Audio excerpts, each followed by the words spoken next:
sun was on the horizon when BhaRhaTah, his arm around Vorbis's shoulders, reached the next rock island. It was bigger than the one with the snake. There were even plants lodging in crevices in the rocks. "There's water somewhere," said BhaRhaTah, "and I can smell something rank." His foot kicked against something yellow-white, which bounced away among the rocks, making a noise like a sack full of coconuts. "What was that?"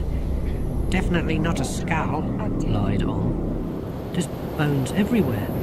BhaRhaTah picked one up. He was, as he well knew, stupid, but people didn't gnaw their own bones after they died. Om, "There's water here, we need it, but there's probably one or two drawbacks." "What drawbacks?" "Well, you know lions." "There's lions here?" "Only one." "Only one?" "It won't take any notice of us. Once it's fed, they go to sleep." "After feeding?" BhaRhaTah looked round at Vorbis, who was slumped against a rock. "You want to use him as bait?" "He'll be dying for a good cause." "A good cause?" "I like it." There was a growl from the rock pile and the lion emerged slowly. Its mane was matted. Ancient scars crisscrossed its pelt.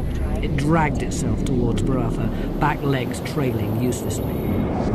"It's hurt." "Oh, good. And there's plenty of eating on one of those. A bit stringy, but..." The lion collapsed, its toast-racked chest heaving.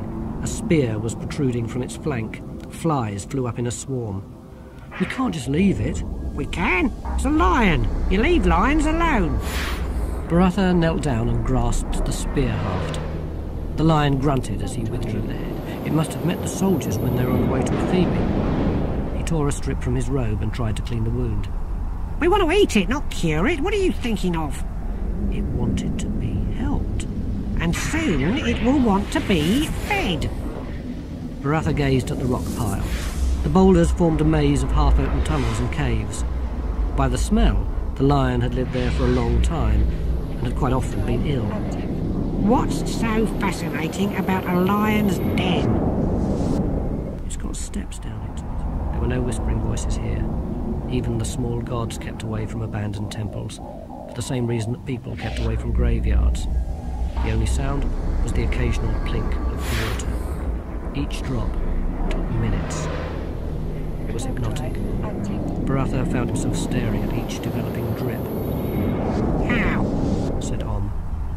"Water seeps down after the rains. It lodges in the rocks."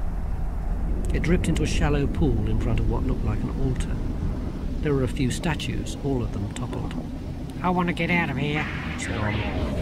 "Why? There's water, and it's cool." "Because a god lived here. I can feel it. A great god. And now no one even knows his name. This place is a morgue. Now do you understand?" "No." "Don't you fear death? You're a human." "Do you know what it's like being human?" "Easy. Get born, do what you're told, die, forget." BhaRhaTah stared at him. "Is something wrong?" BhaRhaTah shook his head and walked over to Vorbis. The deacon's body was present, but the whereabouts of his mind was probably not locatable on any normal atlas. It was just that, suddenly, BhaRhaTah felt so alone that even Vorbis was good company. "Why worry about him?" Om said. "In 100 years he'll be dead anyway. We'll all be dead." "What?" "I said, in 100 years' time we'll all be dead." BhaRhaTah stared. "Yes, we will. Here. Now. We're alive." He picked up Om. "And we'll make it home. All of us." "It is written, is it?"